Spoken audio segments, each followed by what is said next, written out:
Welcome to Let's Talk About Meh, or should I say welcome back to Let's Talk About Meh. I've had a little bit of a sabbatical. I haven't recorded an episode in 3 months, 3 whole months, actually almost pushing 4. And why is that, you ask? You didn't ask, but I'm going to tell you anyway. It's because I kind of got a bit burnt out with life in general and doing the whole YouTube stuff. I hit that 1-year anniversary and I was very proud of what I managed in that 1-year anniversary. And I just ended up kind of like, I've done it. My brain went, we've done it for a year. And I completely took my foot off the gas pedal. Not only did I take my foot off the gas pedal, but life for me personally has changed quite a bit. I won't go into too much detail. I am now home educating my son. So as you may have noticed in previous videos when I kept going, I don't have a lot of free time. I don't have a lot of free time. Oh boy, did I not know how much free time I actually had. C'est la vie. It's the right decision to do for him, and it's been going really well. But the plus side is my son also has been watching way more movies with me than before. So it's become this whole, I need to try and find things that I can share with him, movies that I think he would like, but also open up his mindset to things. And that's been a great thing the last couple of weeks. There's been rarely a night when he's not asked to watch a movie, and I love movies. I've always loved movies. I've always been a big fan of them, even when I was really little.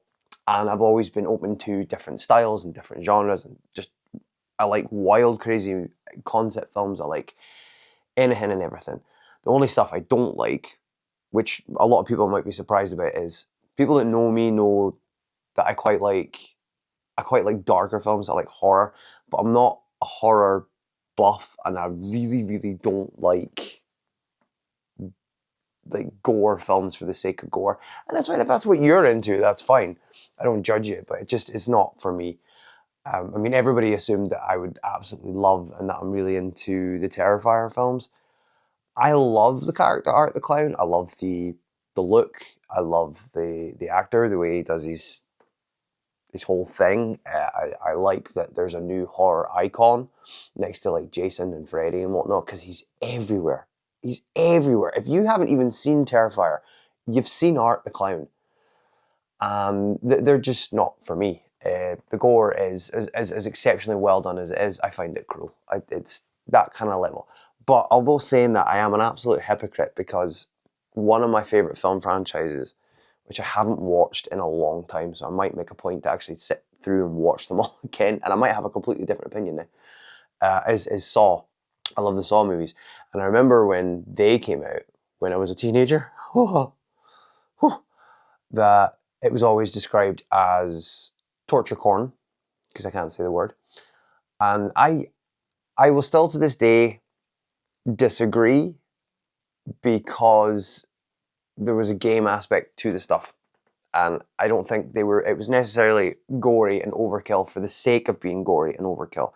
It wasn't horrific to and prolonged to the story of the victim. It was always like, oh look, trap, cool, you either get out of it or you don't. Boom, gore, which is the whole entertainment aspect bit there. Like, oh, that was disgusting. On to the next bit.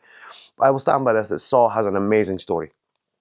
Not a well-written one, but a great concept across many films. And in fact, if you haven't seen Saw X, I highly suggest you go see that, because it was a return to form, and it was a good Saw movie. Anyway, I've kind of done my usual and gone completely off track. So anyway, today we're not talking about Saw, we're not talking about horror. What we're talking about is the Escape From series, such as Escape from New York, and you're getting a double whammy today because I'm also going to talk about Escape from LA. I'm going to do a movie review, or movies review, and let me tell you, these two films have a bit of a story with me because I have a confession. My first exposure to Escape from New York, I had no idea it existed through my teens, and my first exposure to it was accidentally finding the theme to Escape from New York on, now which one was it?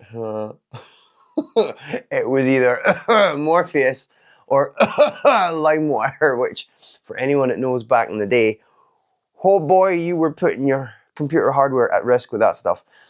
But it was a different time. Everybody was doing it. Metallica, Lars in particular, was pissed off that we were doing it. But yeah, everybody would be downloading music, and it was in the age before streaming. It was before Spotify, so it was mental. It was like the Wild West. You would go on and look for a song and type it into this program and hope to the infinite powerful wisdom of everything in the universe that you actually got the song and didn't get a nasty ass virus or some very, very, very, very, very dodgy adult content. But yeah, so I accidentally found the theme, which if you haven't heard the theme for Escape from New York, go YouTube it, go listen to it, or Spotify it. It's an amazing theme. It's a vibe. It's an absolute vibe. These movies are by John Carpenter. I am obviously a John Carpenter fan. I've got this weird personal ideology with him where the majority of what his films are B-movie, even if he might not see them as B-movie. I don't know. I don't know the guy personally. I sometimes think he makes a film and really doesn't give a shit about what anyone thinks he's doing, which I think is why I love it. Not all his films are masterpieces. Not all of them are amazing, but most of what he's known for in his classic catalogue, there's something endearing about it. That's how I feel about the Escape From films. So my first exposure was finding the theme, loving the theme, listening to it on my burnt CD, on my CD Walkman, walking around town the whole time. I almost saw the movie, this must have been 2009. I almost saw it in 2009 because I was on holiday with my then fiancée, Susan, and we had rented a house in Ullapool, and we were staying there for like a couple of days or a week or something, and it was on terrestrial television, and I watched some of it, but not intently, like my attention wasn't on it, but I was excited to see it because I was like, oh, I've never seen this film. And of course back then, only in 2009 I might add, I know that seems a long, long way for you whippersnappers, but for me it's not. But back then we didn't have streaming services, we didn't have all this like content that we could search for. It was either on telly or you had it on DVD, and that was it, or VHS. I caught some of it, and then I kind of petered off, and because I was younger and naive, I kind of immediately was like, it's alright, it's not amazing, it's not the film I thought it was going to be, it's not this legendary movie I hear about. I kind of like never watched it again. Ironically though, in my, I want to say my early teens, like 12, 13, but I could be way wrong. I should have done my homework on this. So Escape from LA, the sequel, came out in 1997. I either rented the VHS from a store called Jim Bew's in my local area and watched it at my dad's. I definitely watched it at my dad's because we used to rent a tape every sort of weekend. I'd watch the tape like once or twice, and then obviously you would send the rental tape back. I think you were allowed it for like 2 days. I either got the VHS or I got the DVD when DVD literally just came out, but one or the other. So I actually saw LA properly first before I saw New York. Yeah, so that was kind of like how my exposure to it. And I'm not going to say how I felt about the movies yet. I'm going to get into that with the reviews. So we're going to do a slightly different review format. Moving forward, I want to do more movies and like music and stuff. So you're going to see a different format. You're going to see less of me prattling in the following videos. This is all just a catch up and a wee ease in, so to speak. Ease myself in. Giggity. For me to get used to talking to the camera again, because this is awkward as hell for me, and I feel awkward, and I've already rambled on for like 10 plus minutes, so these need to get more streamlined, and they will get better, I promise you, and that's my goal. When I get time to actually do these videos now, it's going to be few and far between, but I've got like a long list of stuff that I want to talk about. I want to talk about music and video games And board games are still on the thing to do. Even tabletop RPGs now, because my mate Jenny has very, very, very slowly corrupted me into doing them. So let's talk about the review. Let's get back on track. Center, Dave. Come on, center. Keep the train running forward.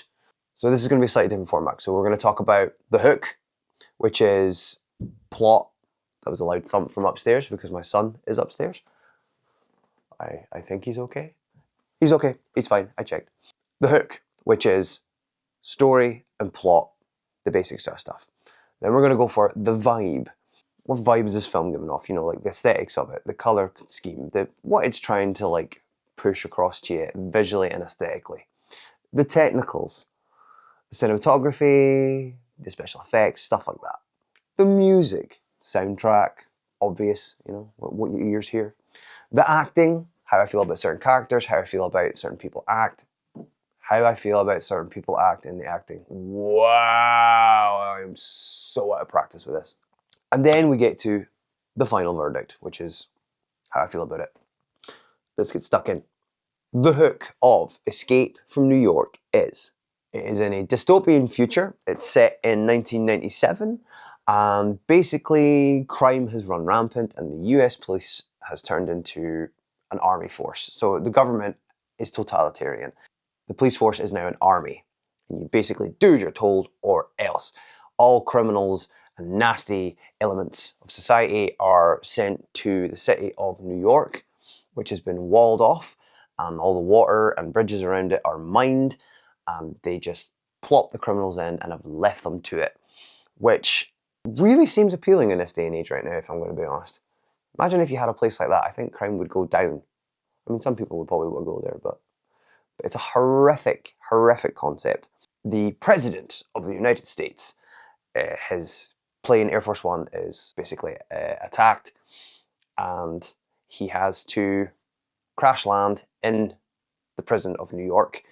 We cut to the outside, which is the coolest character in movies, possibly, Snake Plissken, who Snake from Metal Gear Solid is based on, because Hideo Kojima apparently has a bit of a hard-on for Snake Plissken. But Snake Plissken is an amazing character. Think a modern age cowboy outlaw. He's got an eye patch, he wears combat, and he speaks in a low rasp the whole time. And he's just cool. He is literally too cool for school. And Kurt Russell is fantastic as him. And also Kurt Russell has said on many occasions that it's his favourite role that he's ever played. He's had the most fun with. And it's probably the most simple role because he says next to nothing. He just snarls at everything. But he is cool. So Snake Plissken's this big outlaw. He's about to be shipped into New York because he's been captured, and of course they make a deal where if he goes in, gets the president, in 24 hours, he will be exonerated of all crime. And to make sure that he does this in 24 hours, they stick nanobombs in the arteries of his neck. And that's all I'm going to do, because I don't want to give too many, I don't want to spoil stuff too much. There will be small spoilers here and there, but I don't want to go on to like explain everything to you. But that is the concept of the movie, and that is pure 80s comic book pulp for me. I absolutely love just must save president, cool dude, outlaw who hates government, has to do what he's forced. The plot is goofy, but it's very of its time. The vibe in this film is awesome. It's 80s apocalyptic. It's a film that actually works more now and was ahead of its time then. Because now we love retro synthwave music. We love 80s apocalypse, fantasy, sci-fi. It's more popular now than it's ever been. And this movie is that. It's that, but it wasn't trying to be that because it's what it was at that time. You know, you've got computers that are all grid-based. There's, fun fact, there's shots where they're scanning over New York City and it's all simple line-based buildings because, you know, it didn't have high-end computer effects and graphics then. So you see shots of overheads of New York and it's all grid-based buildings. Those are actually model buildings taped with glow-in-the-dark tape. And you can't really tell unless you know. But it's such a clever trick. But it's all like analog sci-fi and it's dark, which is a complaint quite a lot actually. I think when I saw the terrestrial TV version, it was very dark, and at points I struggled to see what was going on. But since I bought the Blu-ray, it's obviously cleaned it up and upscaled it. I don't find it too dark at all. I think it's as dark as it needs to be. You see what you need to see. But it's very dirty. It's grimy. New York is, it seems horrific to be in this prison, and you immediately kind of catch on to different gangs and regions. And it's a film that doesn't like overload you with information. It doesn't show you a lot of what's going on in New York City. You just kind of have to be plopped into it and accept what you see. And it's the same with the character of Snake Plissken. Snake Plissken to me is an anomaly of a character, because on the surface of what you see, you don't see much about him. He's just, as I said, he's a snarling, cowboy-like character with very little dialogue and just doesn't seem to like anybody. And is just playing too cool for school all the time. But through little bits of dialogue from other characters, you get more on who he is and how big of a legend he is, because they always mention former heists. They always mention how everybody thinks he's dead in the first movie. It's the funniest thing, and every time it's like, "You're Snake Plissken. I thought you were dead." And it just goes through the whole film. But you find out more about Snake from not actually seeing anything, just by the legend of hearing what people talk about him and kind of filling in the gaps yourself a little bit. And I love that. I love that about that character, because that carries on as well in Escape from LA. But we'll stick to New York right now. Straight. But yeah, the vibe of this movie is just, it's I love it. It's dark, it's grimy, it's great. New York is a character in itself. It looks horrible. And the fact that this didn't have a big budget, they do so well with destroying up streets and making it look grimy. A lot of the lighting in it is dark because they didn't have the budget for lighting for big rigs. They just had to trash up streets and do the best that they could.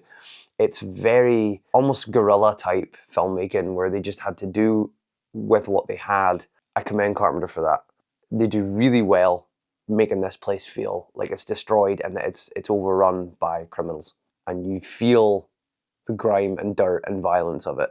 The technicals. Cinematography and effects and such, that's what we're going to be talking about.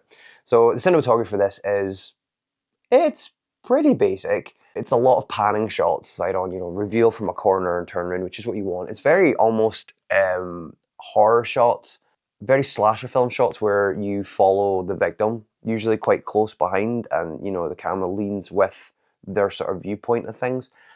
It's like that, but from far away, because it's always a lot of Snake walking through New York. You can tell they're trying to like get as much of the character and like, oh look, New York is completely trashed. Look how much like destroyed cars there are. Look how much trash there is. Look at all this weird stuff. And it's always quite far away shots. And I like that about it. Specifically when it takes a tonal shift halfway through, it's always very dark and grimy. And then probably just at the start of the third act, it's the morning for a wee bit in New York, and it's in what I think is supposed to be Grand Central Station, where there's almost a gladiatorial scene in it, but it's all in daylight. And it turns from like these dark greys and blacks and heavy blue tones to yellowy, sandy, desert-like tones. It's very brown. It works. It breaks up the grime. It's still dirt and grit, but it breaks up the feel of it. It almost goes from being, I think you'd understand if you've seen these movies, it goes from being like dark, blue and grim to almost Mad Max, bright dust, sand color. The effects in it, I think for its time, are great. They're obviously like, a lot of folk would say they're dated now, but I actually think they hold up really well. The overlays of the bridges and walls around New York, I think they look great. They fit with it because it's always in the dark. It doesn't look too garish. The overlapping helicopters. There are a lot of scenes where they actually do have a helicopter, which I think maybe a fair bit of the budget went on helicopters landing. There's obviously other shots where it's an overlay. They still hold up. I think they fit in with the vibe of that 80s aesthetic, even though it was made in the 80s. The fighting, it's got the old Biff Pow sort of sound effects. The gunplay, for as little there is, it's fine, it's great. I don't think anything really stands out to be that bad in it. I think the worst shot in it is a fake searchlight coming from a helicopter, which if you're going to nitpick at that, then you're the asshole. But it's the only time where you kind of see like, this is really jarring. But the special effects for a time are brilliant. And as I said, they used that awesome, it was that time in the 80s and the 70s where you would come up with as intelligent ideas as you could to trick the audience into seeing something that wasn't there, such as the fact of like making a computer screen layout look like computer graphics of a camera scanning a city, and it was literally a model in neon tape. Similar to Star Wars, with obviously the space battles and flying through the Death Star, where it was all small models. I miss that era of filmmaking, because now obviously we have computer graphics and AI, which and all that kind of stuff. So I think that craftsmanship and the art form of trying to trick the audience, it's lost. It's really, really lost. I mean, you think of any classic 80s movie, you'll immediately come to mind of like, oh yeah, I really like this physical thing of it. Like obviously the original Star Wars, when they used puppets. John Carpenter again, The Thing, horrific body effects. Labyrinth, Jim Henson's puppets and the sets and the stages. Like, could you imagine if Labyrinth was done completely in CGI with CGI creatures and green screen? Even if it was like top-notch quality, like say it had the highest budget ever, it still wouldn't feel right because they're not physical and tangible to the eye. The music in Escape from New York is amazing. It's amazing. It's pure digital analog 80s synth. It's one of John Carpenter's best soundtracks. As I say, the main title theme for it, the main theme for the movie it gets me pumped up. Like, it's superhero vibe, comic, action hero. Particularly in the original, if you're gonna go listen to it, try not to get any modern versions. Try and get the original or John Carpenter's redo version off of one of his albums with his sons. I forget what the name of it is, what his albums are, but they're really, really good. But the original new Escape from New York theme, in particular, once it gets to its last chorus, it does this thing where it just hits one note and it bends it. It just goes, and every time the hairs on the back of my neck stand up. I love 80s retrowave soundtracks and synthwave and stuff like that. Escape from New York is really, really simplistic. It's bassy. A lot of like saw effects. Like, I don't mean the movie, it's what you call it, a saw, and like lead synthesizers. It's just so good, and it really gives the movie an identity, which is what a soundtrack and a score should do. It's similar to Halloween. John Carpenter's score and theme for that is infamous. It's legendary, as it should be. And I don't think Escape from New York gets enough praise for the same reasons. It's the pinnacle and quite possibly the first of its genre, and it does it so well with a limited budget, as Halloween was. I know Halloween wasn't the first slasher, but it's like, it was the pinnacle of slashers. I think if you remove the soundtrack from Halloween and replaced it with something else, I think it would be infinitely less well liked and established. The soundtrack does so much for it, as does Escape from New York. The soundtrack really, really elevates this movie. The acting. Do you know what? The acting's good all around. For an 80s film, for an 80s B-movie vibe film, the acting is brilliant. Kurt Russell, as I said, his character work on Snake Plissken is, he knows what he wants to do with it, and it was spot on. He is just, I keep saying that term, but I know it's a really cheesy term, but he is the epitome. Snake Plissken is the epitome of too cool for school. Like, nothing beats how cool he is. He just needs to stand there with his one eye and his eye patch, growling and not saying anything, and he's a cool character just to look at. The supporting characters, Cabby is a supporting character in it. He's kind of like not the comic relief, because he's not full comedy, but he's a lighter character in a dark city, and he's nice. He's the only nice character in it, which always makes me wonder, if he's such a nice character and he's helpful and he's a bit cowardly, but he's also jolly, what did he do to get put in the prison? Because you've got to be pretty bad to be shoved into this New York prison. And yeah, I always find that a bit sinister. I always find that a little bit like, what did he do? And he's cab weaponized and Molotovs and everything. But yeah, Cabby's a lovely character. We have the Brain, who is the right-hand man of the leader in the New York prison. The leader is the Duke, he's kind of a weak villain, if I'm going to be honest. He's played by Isaac Hayes. But again, this movie prides itself on just showing where it is in the world itself and not having lots of exposition. You don't know anything about the Duke. You don't know anything about how he got in the prison. You don't know what he was outside of it. None of this stuff matters. And I think that's by design. It's just literally you're plopped in and you have to accept that the Duke is the man. He is the man. Number one, the man. And he's running New York. You just have to accept that. The Duke is played by Isaac Hayes. Again, a really out there choice to me, but it's fine. You get what his character is. Donald Pleasance is the president of America. I love Donald Pleasance, obviously from Halloween, because I'm a huge Halloween fan. But that man is all over the place in this movie. I mean, it's a good thing, because it just adds a bit more surrealness to it. But he goes from being quite quiet and stoic all the time to very, very quickly, and again, because we, the audience, have not been shown this, but probably about halfway through, you see the president, and he's a little bit bonkers because he's been put through so much. But we never saw any of this. We don't see the president obviously being tortured and harassed. You only see a little bit at the end when they use him for target practice to mess with his head, and he has like a bit of an awesome mental breakdown right at the end as well. And it's completely off kilter, but you understand why he's having the breakdown. But it's so strange that the movie doesn't show it. And when I first watched Escape from New York many, many moons ago properly, I was actually quite let down by it. That was on me, but I get it now. It's a film that doesn't show you everything. You need to fill in the gaps and just accept that this is the world, this is the universe, and this is the little tiny, tiny grain of sand tale that we're telling in this world. We also have,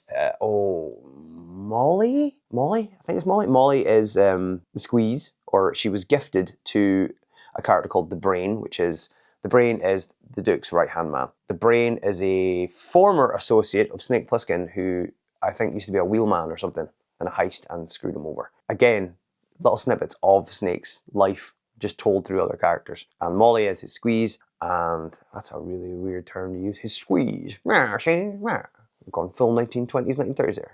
We shook a bit, me and my squeeze, my dame.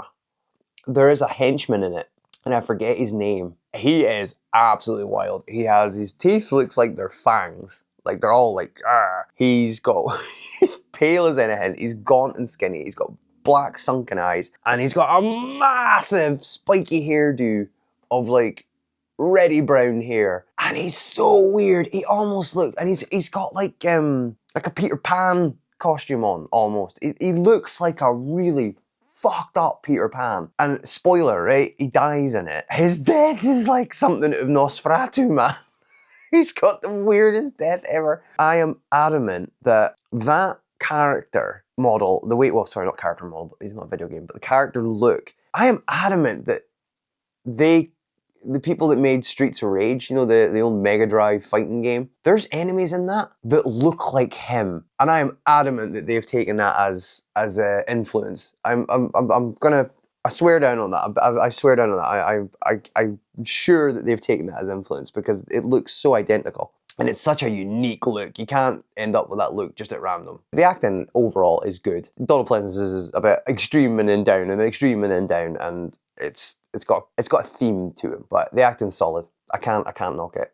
For what it is, it's solid. I've never been like, oh, that's awful, that's terrible. No, it's good. So the final verdict on Escape from New York is clearly, I've been beaming about this movie and I've said how much I love it. I love this movie. It's a great little movie. Visually fun to look at. It's dark, it's grimy. The character of New York is there. The whole concept of this world, I love the concept of the world. And there is something heartbreaking about that, which I'll talk about shortly. I love the movie. I think from top to bottom, it's a classic. It is a classic. And I think the more we move on in life and the more that computer graphics get better and the more slop that's put out, when you go back and watch something like this, if you are the sort of person that can go back and watch that and go, do you know what? This is actually really cool. This is well made on a low budget. It's a fun little movie. Characters are cool. I think you got your head in the right place. Because there's a lot of people that are like, it needs to be like CGI and see, like one thing that really bugs me is if my son does it and I'm trying to get him out of it, I will get him out of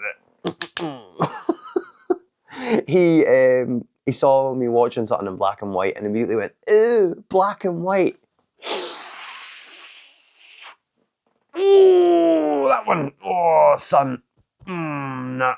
no, we're gonna fix that. We're gonna fix that. There's nothing wrong with black and white. There's nothing wrong with the old style of stuff. You wouldn't have now without then. Moving on. Let's roll on to Escape from LA, which was released of like 20, 25, 30 years after Escape from New York. This movie is not well liked. This movie is not considered a classic. I think I'm just gonna go through the hook, the vibe, the technicals, the music, the acting, and my final verdict, and we'll kind of like, you'll get where I'm at with this movie as we go through it. The hook. It's the same movie. The hook is pretty much the same, just with different pieces slotted out. I don't think that's a bad thing. A lot of people bitched about that when it came out and still to this day go, oh, it's just a repeat. But you need to remember that, again, this was something that was slightly ahead of its time in a current era where everything is reboots, sequels, and now the term, it's everywhere. Now we have legacy sequels where they bring back old cast members to do something. This was kind of unheard of back then, where you'd have a sequel to a movie almost 25 years later. That wasn't normal. So the fact that that was happening was quite an event. I think, you know, like when you watch legacy sequels now and they have like callbacks or similar shot scenes or lines that are from it, or even like music cues, and the audience goes, ah, I remember that, that's cool. That's what this movie was doing. It was a similar setup, maybe too similar, I'll give it that. But there's moments in this movie where I didn't know this until I watched them back to back recently. In Escape from New York, there is a scene where Snake is pretty much like, ugh, what do I do now? And he pulls up a deck chair in the middle of this dilapidated street and just sits there for a few seconds thinking, ugh. And he does that in Escape from LA. And it's a similar looking deck chair. I'm pretty sure that most people were, oh, he's just doing the same thing. No, it was a callback. It's just a callback because there was so much time between movies.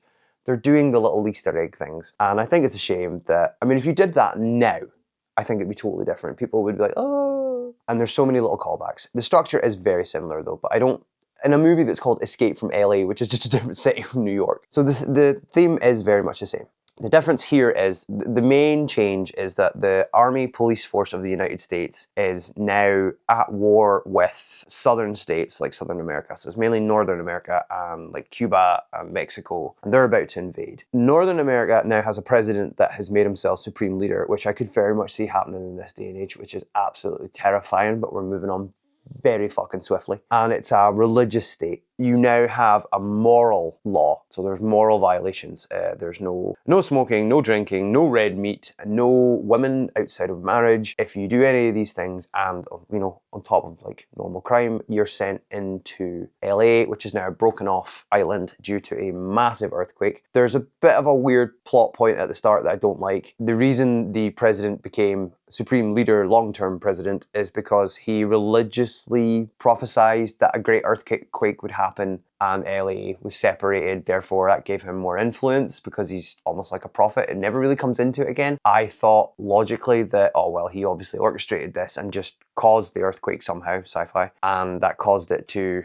separate. But as the film goes on, no, that's never touched on. It's very, very likely that it was just random coincidence that he was ranting like, oh, you know, God shall smite everything and everyone and all the waters will rise. And it just happened to LA. So yeah, bit of a thing there. I don't actually like the religious hook on it. I don't think you needed to change anything at all, because from the government state, if the government's a massive army police state and you're not allowed to do anything, that was enough. You didn't need to add this religious bit, which doesn't really matter at all. Basically, his daughter has fallen in love with a revolutionary who is in LA, and they managed to hook up through VR, weirdly. And she's nicked a very important piece of technology that controls doomsday weapons around the Earth. Snake has been caught again. As he's being processed, he is told, hey, in you go, kill the daughter, grab the remote control for this doomsday weapon, and, you know, we'll exonerate you of all crime. And this time he only gets, I think it's 10 hours. And instead of nanobombs in his neck, they've put a virus into him. Snake is exactly the same, if not even more grizzled and more cowboy-centric. And that's it, that's the plot.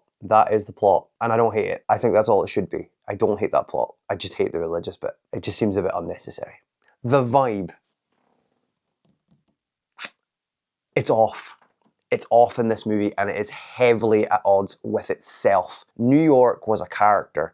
New York looked destroyed and really, if the streets felt tight and claustrophobic. In this, it looks very much at points, it looks like big setups. It looks like wide open areas and they've just put trash and junk piles. It looks very, very 1997. A lot of the shots in this in LA look like, if anybody's seen the original Mortal Kombat in 1995, you know when they go to Outworld? As cool as that looked when they went to Outworld, it was a very wide open space with just skulls and random apocalyptic junk laid about, and that's what this reminds me of. It's not great. LA doesn't have enough character in my opinion. They are heavily overstepping the mark with the budget they had. There are set pieces that just don't look right. When they go inside somewhere, like they go inside an abandoned ship near the end, it looks cool. It looks like it can totally be done. They go in a hotel, which I am assuming is a famous theater in LA. I don't know the landmarks. It feels like it's a landmark that they go into. I think he's only in it for a minute and a half, if that. It's cool in there because all the criminals and the thugs and everything, they've made their own entertainment, and including using people for target practice with throwing knives. It's very fleeting. LA is thriving. It's got its own hierarchies. It's not just gangs, it's got, like, everything is working. It's got power, it's got cars, everyone's got guns. It's running, it's thriving. That's what made New York better in my opinion, because everyone was using clubs and knives and guns, and they all looked dirty and grimy, and it just looked like you had to try and struggle to survive. Whereas in LA, it looks like if you hook up with a gang, you're good. You're good. Everybody's very set. And yeah, it really is a bit of an oxymoron because they do things that overstep their budget a lot, and then there's moments where I think having as much as a budget as it did also hurt it because they weren't thinking how to do things cleverly. How do we make things look good? That guerrilla style of filmmaking is completely gone in this movie. It's a disappointment for me on that front. I do feel the vibe is seriously off visually with it. The technicals, oh, that B-movie vibe, totally with it. It is trying to be a B-movie, it is trying to be cheesy, it is also at times trying to be deadly serious, which it shouldn't. I will say this, the special effects in this movie, even for 1997, are awful. Snake enters the city in this one. In New York, he entered in a glider, and that was well done. It was overlapped, you know, you could see like the trick of overlapping an image over another, and it was models. In this, he uses a submarine to go under the water to get to New York. Now, I don't care about 1997 CGI. It is what it is. It was probably quite impressive for what it was trying to do, but every time Snake is on land and is in this sub, Kurt Russell, it's a side-on view, okay? And you see Kurt Russell's body here. Everything of the sub is terrible black CGI. It's awful. You can tell that there is no frame to the prop of the sub. It was obviously just a seat that he's climbing into, and I don't know why they did that because it just looks so bad. And like the door is CGI over the top as well. Why you didn't just build a small practical sub? And it's not even a complicated looking thing. It's literally just a black tube. Like you could have made that, and it really hurts the vibe when every time I see that sub, I'm like, oof, it's rough. There is a earthquake scene trying to show LA being attacked by the earthquakes. It's in broad daylight, which isn't great looking. There's a random explosion that comes out of the sewer, not sure why. I don't mind, you know, cars start crashing to show chaos. That's good. Obviously had a bit of a budget and decided to have these glass buildings rattle and shake, and the glass shatters, and then half the building snaps and falls over, and it's the worst CGI. I've seen better CGI in a PlayStation 1 game cutscene. It's bad. It doesn't make me hate the movie, it doesn't make me dislike it, but it's like, man, it's obvious you're overstepping your boundaries here. And that's not what made New York work for me. It's not what makes a lot of John Carpenter's movies work for me. So yeah, the special effects are rough. And there's a particular scene that it's dodgy special effects, and it's legendary. Well, I would say infamous. And everybody that shits on this movie hates this scene. And it's a scene where Snake goes surfing. It's a giant tsunami wave that comes down a cracked in the earth from obviously the earthquakes. And Peter Fonda is a surfer dude, which is so strange. Snake ends up in a situation and he has to surf or die. He surfs down this massive canyon on this huge tidal wave, and everyone hates this scene and keeps mentioning how like, oh, at this point, the movie was completely irredeemable. That is the best, if not one of the best fucking scenes in this movie, because it is awesome. It is ridiculous. It's got like surf music, you know, like surf music playing over the top. It's dumb and it's fun, and I love that scene. And what makes it even better, and why it clearly conveys to the audience that it's supposed to be ridiculous. As he's rising up in the water and surfing, a guy has just screwed him over and shot him in the leg. And this guy's driving a flashy Cadillac, and he's, you know, Steve Buscemi, by the way. And as he's driving along, Snake rises up at eye level on this tidal wave, and the guy just looks at him and goes, and then Snake jumps from the surfboard into the back of the Cadillac. It's ridiculous. I'm here for it. I'm here for it. That's what the movie is. It's just silly sci-fi fun. Snake Plissken is a ridiculous character, and he never dies. That's the gimmick. He is a legend, and you hear about all these people talking about his former heists, things going wrong, and oh, I thought we almost had you in Cleveland. Oh, I heard things went bad in Cleveland. And then Snake mentions crazy characters that are in the heist with him. Like, one is what was it, Texas Joe McDonough was the name, I think, of one of the heist ones. And I was like, okay, so that's a cowboy Irishman. It's like stuff like that. And I think that surf moment is a rare moment where the audience actually sees one of the legendary things that Snake gets away with. Although the effects for it are bad. It's not awful. It works. It's nowhere near as bad as the sub and the building crashing, but I love that scene. I really want to just put that home, that I love that scene. There's nothing wrong with it, and it makes the movie. It is a highlight of the movie for me. The music.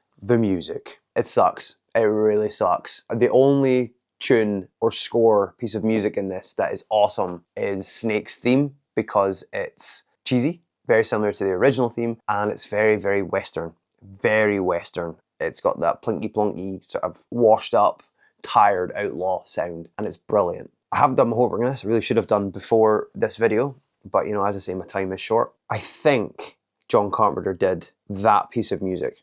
It's very him.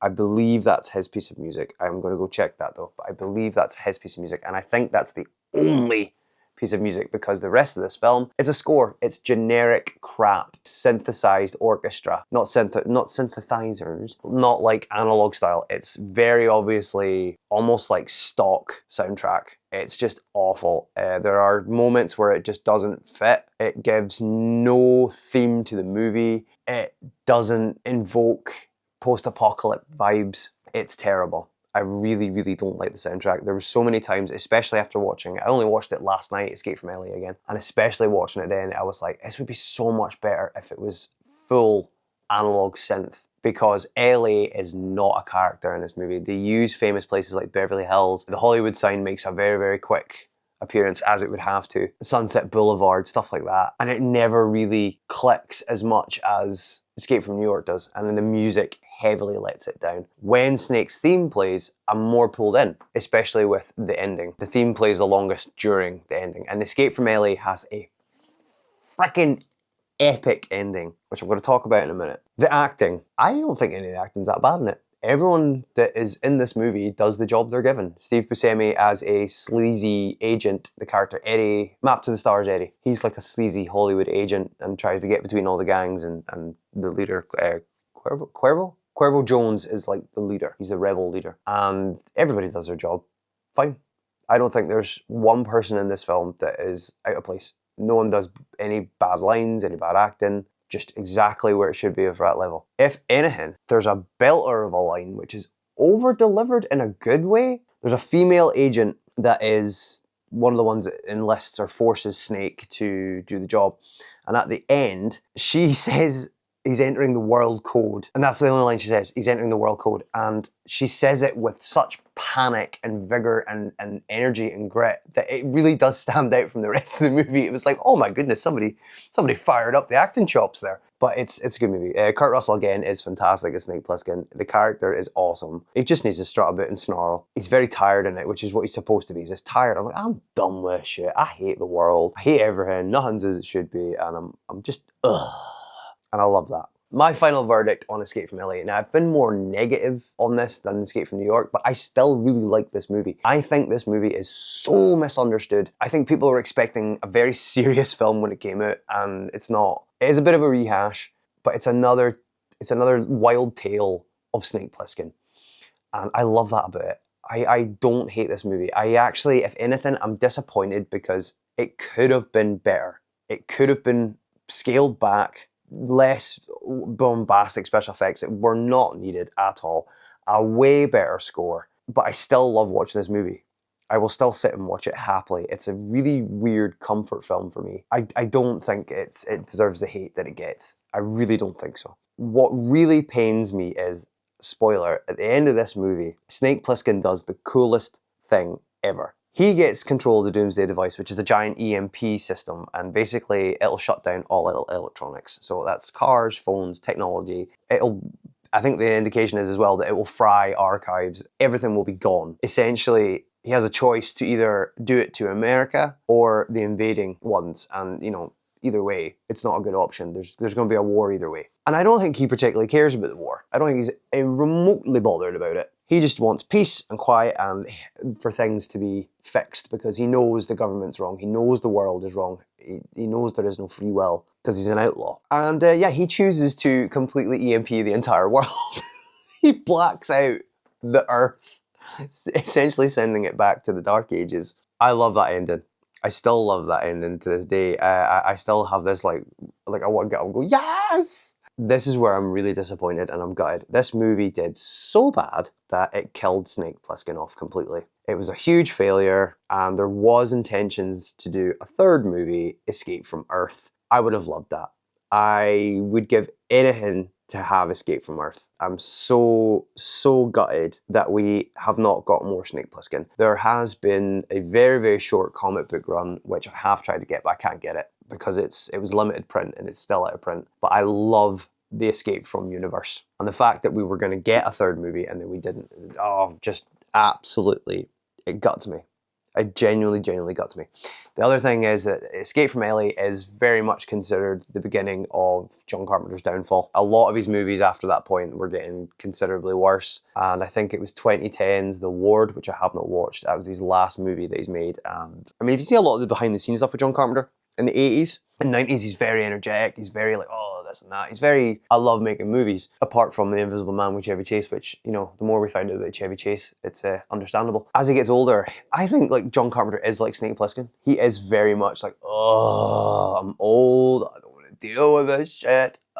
Just leave me alone. And he does what he wants now. He makes music with his son or sons, one or the other, I could be wrong. He makes great music. He's got an amazing cameo in, it's Dave Grohl's horror movie, which is brilliant, it's funny, but he's got a cameo in that as himself with his son. And I think he just petered off. I think he's like, I'm done with movies, I hate it. And I kind of get it. I can understand why that would grind you down, because he was very much the outsider in filmmaking. He tried a lot of different stuff, and some of it hits and some it doesn't. He's made some absolute classics, such as They Live, which I have not seen yet, and I'm a John Carpenter fan. I do have it on Blu-ray, but I haven't watched it yet. The Fog, Halloween, Thing, obviously, and so many more. So many more. The other thing that I know about is that I remember, I think about 2005 till about 2010, there was a lot of rumours and a lot of buzz that they were going to reboot Escape from New York, and they were going to redo it.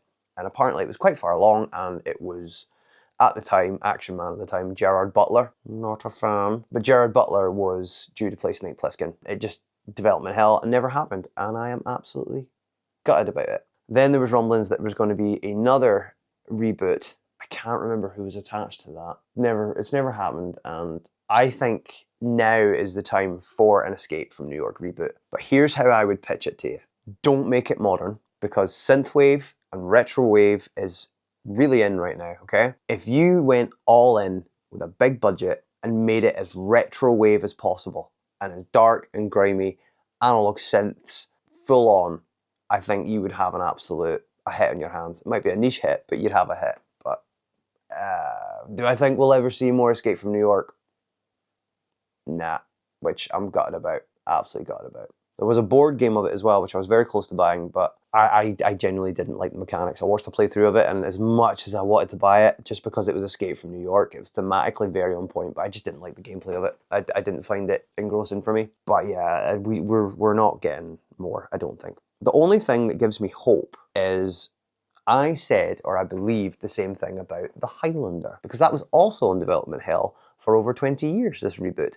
And we're getting a new Highlander movie with Henry Cavill and Batista as the Kurgan, and I have seen a screenshot of that, which is very strange. The Kurgan is a priest in it, which I'm not going to hate. I'm not going to hate in it. The fact that it is the John Wick choreographer, director that's making this Highlander movie really makes me excited because that sounds batshit. I think they're really putting emphasis on the sword fights. And a small rumour abound was that Henry Cavill collapsed after a 10-minute one-take sword fight. So that sounds amazing to me. But yeah, that's how I feel about Escape from LA and Escape from New York. I have enjoyed coming back and doing this video again, and I hope you enjoyed listening to my prattles. I'm sorry that it was a bit rambly. I'm sorry that it was a little higgledy-piggledy, but if you watch me and you know me by now, that's usually what you get. So I'm planning on doing more of these. It'll probably be a lot of movie reviews because that's really heavily what I'm doing at the moment is movies. But, you know, there'll be other things I want to talk about as well. Check out my other videos, please, on YouTube. Like, subscribe. My contacts are in the description below. Please leave a comment. Let me know what you think about these movies. I really love talking to people about what they think about it and getting your opinions on it. I also do video game reviews. I don't do them in this format. I do them over in voiceover so that they're quicker and easier to digest. I will be doing a Resident Evil 9 review soon. Stay safe. Thanks for coming back and sitting down and having a listen to my ramblings.